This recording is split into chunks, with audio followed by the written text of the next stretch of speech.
Take a look at these three Superman drawings. The first is from Young Justice and is Superman in pretty much his most basic design. The next is Cully Humner's concept art based off Jim Lee sketches for a redesigned Superman for the New 52. Besides the suit being a bit different, you can see that it's got more intricacy and details to it. It's got more lining on the lower arms and the lower legs, and the muscles are obviously more rendered out.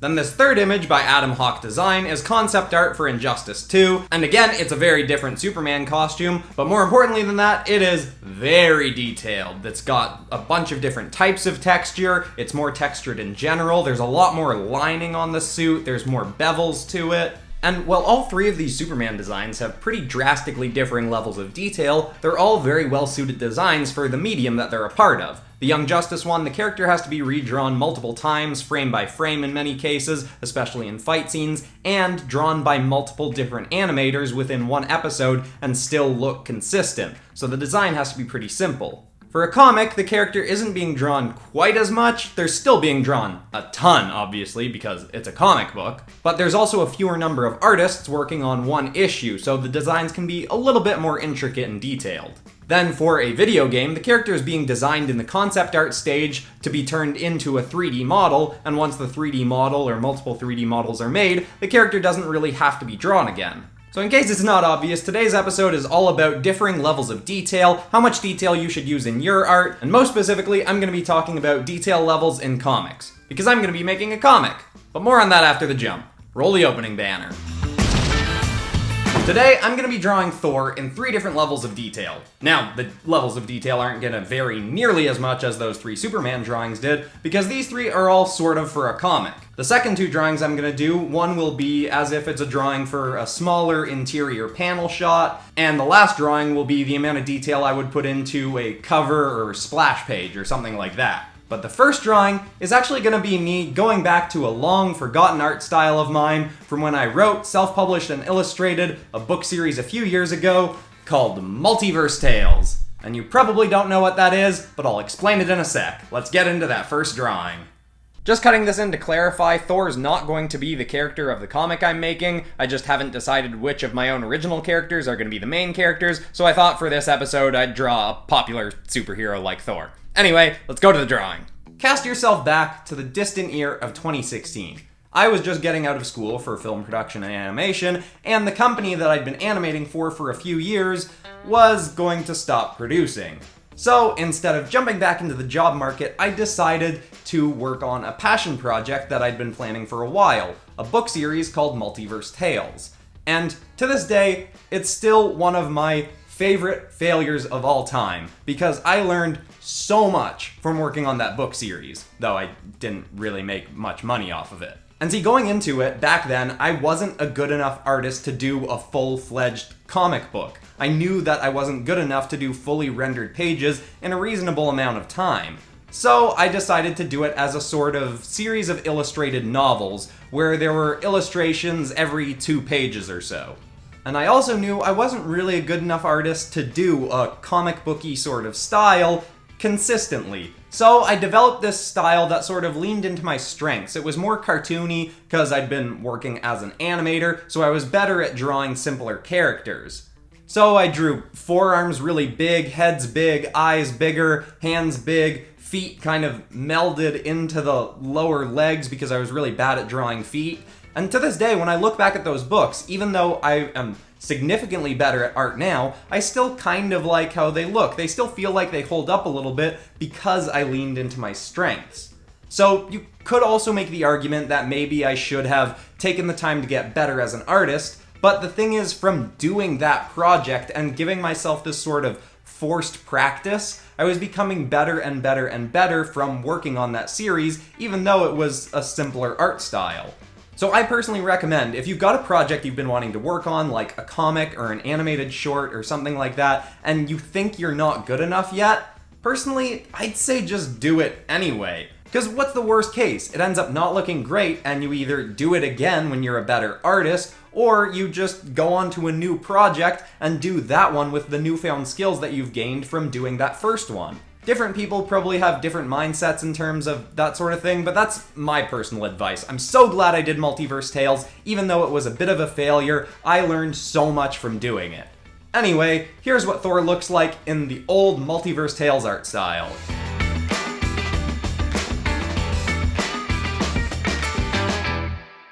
Okay, now we're into an actual test of my modern art skills. And for this one, as I was saying earlier, this is a drawing as if it was an interior panel. I was thinking it's something that would take up maybe a quarter of the page, but even with that, I kind of rushed myself a little bit too much. This was still a good test. I decided to give myself an hour to do this one, so when I was coming down to the last 15 minutes or so, I knew I had to rush a little bit, and what that kind of did for me was it forced me to think about what stuff I consider essential to my art. It forces you to kind of run off of your instincts a little bit. Kind of like those art challenges where you do the same piece in 1 hour, 10 minutes, 1 minute, 10 seconds. Those kind of ones, you're forced to use your instincts a bit more.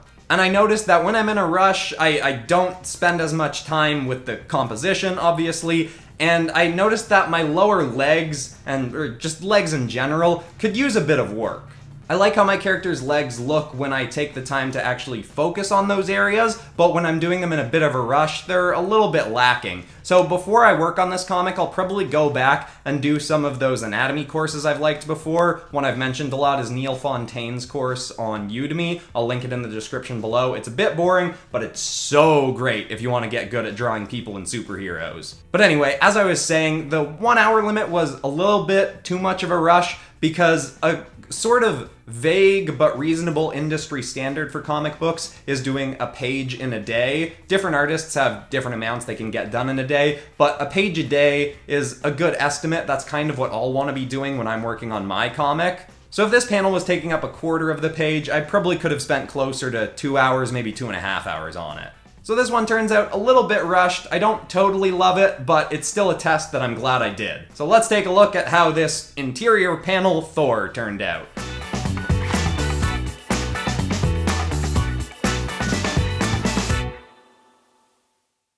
Yeah, you know what this is? I don't mind it. I definitely wish I'd taken that extra hour or so to render it out a little bit more and focus on the anatomy a bit more before I got into detailing. It can feel weird doing tests on this YouTube channel sometimes because I'd rather give you more finished work, but hopefully you're all learning something from this process. And anyway, let's jump into the most detailed drawing of Thor. I really like how this one turns out. That's right, I've already drawn it. I re-edited this. I actually drew that one first. That's why my rough drawings for these were all You don't need to know this. Let's go to the drawing.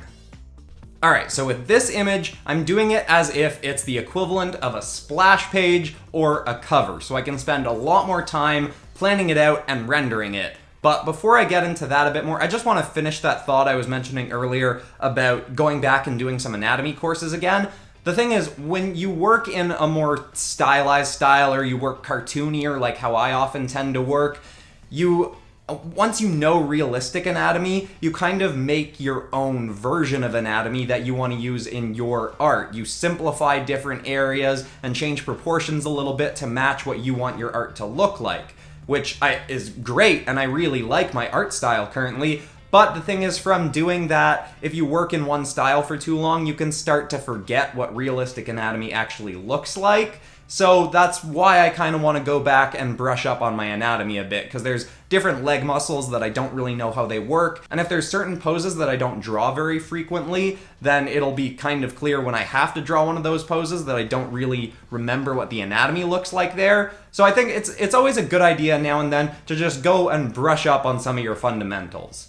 Again, that's kind of just a personal thing. That's something I like to do and want to do, so you don't have to, just a suggestion. But anyway, as I was saying with this drawing, it's a bit more no holds barred. I'm kind of spending as much time on it as I please. I'm not rushing myself, I'm not spending more time on it, I'm just rendering it out how I would do it if time didn't matter. And I'm doing this cover as if it's in the same comic as that previous panel, so I can't really change up the level of details on the costume that much. But what I am changing a lot is the detail in the rendering. So I'm spending a lot more time with, even in the inking stage, I'm doing more levels of varying line weight because I can just think about that more. But then of course, as I often do with my work, I'm doing most of the detailing in the coloring. And something that I'm focusing on a lot is adding just a bit more depth to things, like especially his shoulder and armor. how it's got that sort of ridges to it. I don't really know what you call that texture, but I'm taking a bit more time to make it feel like there's depth to it that I didn't get to spend in the last drawing because I was rushing a bit. And then in general, I'm just doing more layers of cell shading, taking a bit more time to pull back and look at the image and look at where could use more details and where I could bring up the contrast. And it's really just about having more time to think about how you're rendering an image. So this drawing and the previous drawing, in details in terms of the suit, it's not really changing much, but in the rendering, there's a pretty drastic difference between that drawing and this one. I also love the composition of this one a lot more. I really, really like how I have Stormbreaker swirling around him. Also, you'll notice, for this one I drew Stormbreaker, the other ones I drew Mjolnir, because Mjolnir is just a little bit easier to draw, and those were supposed to be quick drawings. So that doesn't really make sense with this being in the same comic as the last panel, and I'm just realizing that now. But just pretend somewhere between these two panels, he lost Stormbreaker and got Mjolnir. Oh boy, that's a messy note to end on. But anyway, let's wrap up this drawing and take a look at how the more rendered out Thor looks.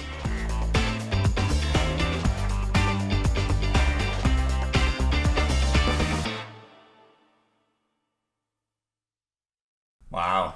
I really gotta start doing more fully rendered drawings on Popcross Studios because I really like how this turned out.